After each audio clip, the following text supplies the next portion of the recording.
All right, so this is the video for find rational zeros. I guess it should be finding rational zeros using the calculator. And many times you can skip the rational zeros theorem. Here's the first example. Put this in your calculator. This is what you should see on your calculator, right? You have, so go ahead and put this in and see if you can find this. You can see here that at this spot you have a 0. At this spot you have a 0. This spot you have a 0. This spot you have a 0. So the zeros are happening at x-intercepts. They cross the x-axis at that location. Now, if you look at the table, you see it's happening at -2, at -1, at 1, and then at 4. So that would be your list of rational zeros. Rational zeros can be these whole number and integers, positive and negative integers, or it can be fractions. So it just depends on what the polynomial is with what your zero will be. The next example just has two easy ones to choose from, two rational zeros to get. Put this into your calculator. This is what you see. You have a 0 here at -6. You have one here. I'm not sure what's going on here, right? But when I look at the table, I see at -1 it's crossing at, just crossing the x-intercept because y is equal to 0. And we have this one at -1. This one here we don't know. Okay, that's not a rational zero at this point.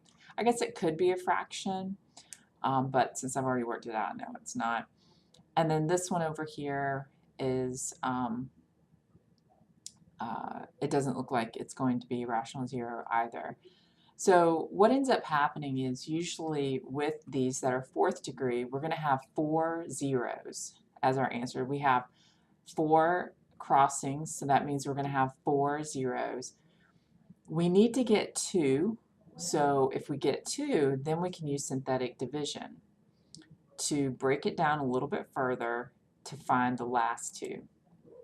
So here is our polynomial. I know that I have a 0 at -6 and at -1, okay, looking at the calculator.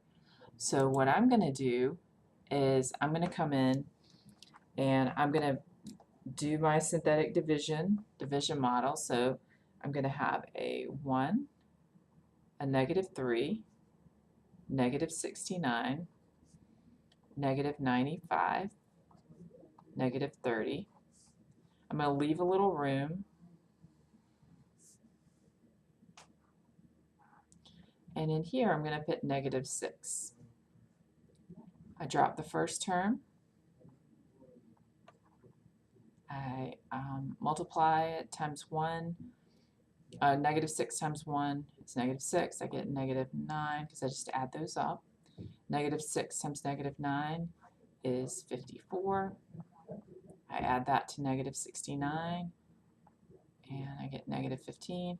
-6 times -15, that is going to be 90, positive 90. Add it to -95 is -5. And -6 times -5 is 30. And I get 0. So I know that not only is it an x-intercept, but this now is, it breaks it down. So this is, we're at x cubed minus 9x squared minus 15x minus 5.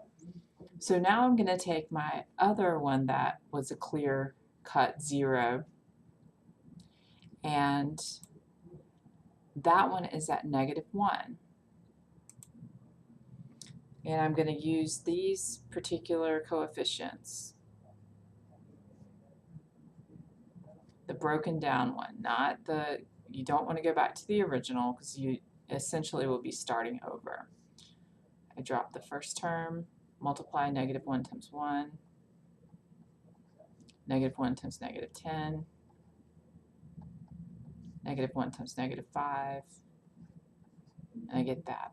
So here I have these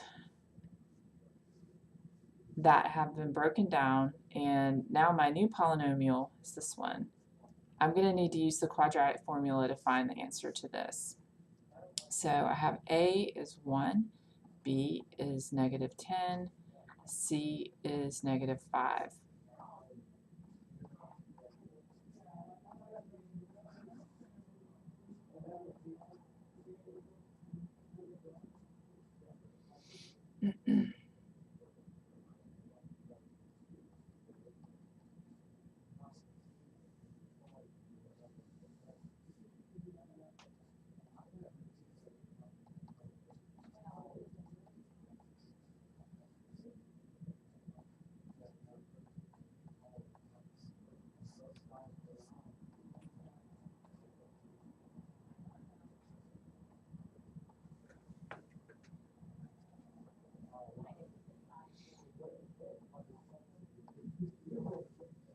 All right, so when I look at this, this is a good guess of what our decimal zero should be when I look back at my value. So I'm going to get this decimal, you know, this 0 here and this 0 here.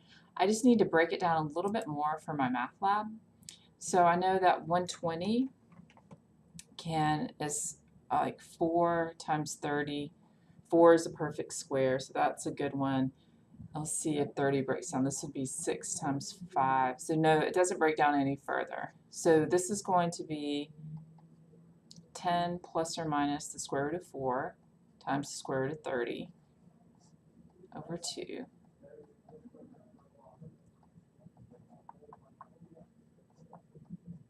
So what will go in for the answer on my math lab, and this will help you for tests and everything, is 5 plus or minus the square root of 30.